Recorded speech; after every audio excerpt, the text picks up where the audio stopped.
Arestado ang isang retiradong empleyado ng MMDA, nagpapanggap siyang traffic constable para makapangutong. Nakatutok si Steve Dailisan. Stop. Meron po tayong violation, ma'am. Hindi niyo po napansin, sir. Yung ilaw po natin, pula. Pasensya ka na, hindi ko napansin. Pakitabi lang po. Sa tindig at forma, aakalain mo siyang veteranong traffic constable. Suot ang Type A uniform at may nameplate na Samson HC. May hawak pang paniket para matikas daw ang dating sa pinipwestuhan niya sa Rojas Boulevard kanto ng PM Calao. Pero ang kanyang pagpapanggap, nawakasan na kanina matapos masakote ng mga e-wheels constable. Maambibiktima raw kasi ng motorista at kamuntik pa silang takasan. Sir, baka pwede lang. Magkano naman tayo? Ito, MDA ako, sir. Bakit po kayo natatakot?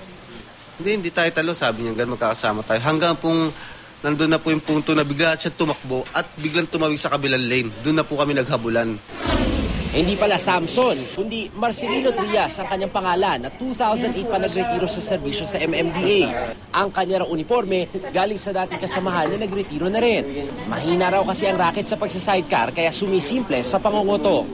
Meron po ordinance doon na bawal dumaan ang truck doon po sa Rojas Boulevard. So sila yung madalas na huhuli mo na lumalabas? Ayun po, nagbibigay yun, mga 20.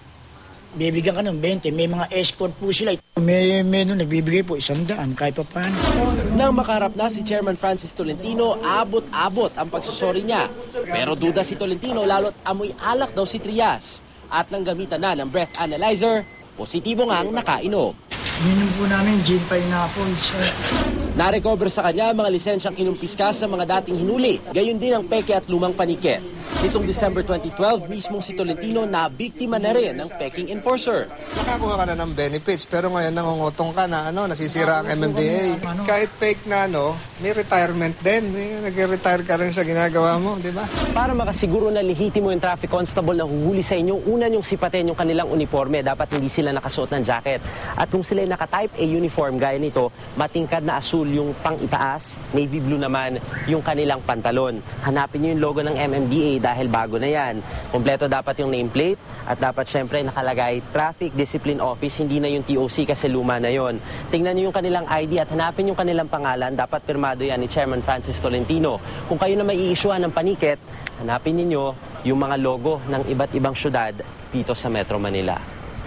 Aabot ng araw sa 10 peking enforcer na huli mismo ng MMDA. Pa ang mga dating empleyado raw kaya alam ang kilos ng mga lehitimong constable. Ngayon magpapalit kami ng sombrero para wala na maka-fake. Pag hindi gano'n ng sombrero, talagang fake na. Medyo mahal na yung investment po pag meron kang Stetson hat. Maharap sa reklamong usurpation of authority si Trias. Inihikayat naman ng MMDA ang mga nabiktima ni Trias na dumulog sa kanilang tanggapan para maproseso ang mga nakumpiskang lisensya. Steve Dailisa, Nakatuto, 24 Oras.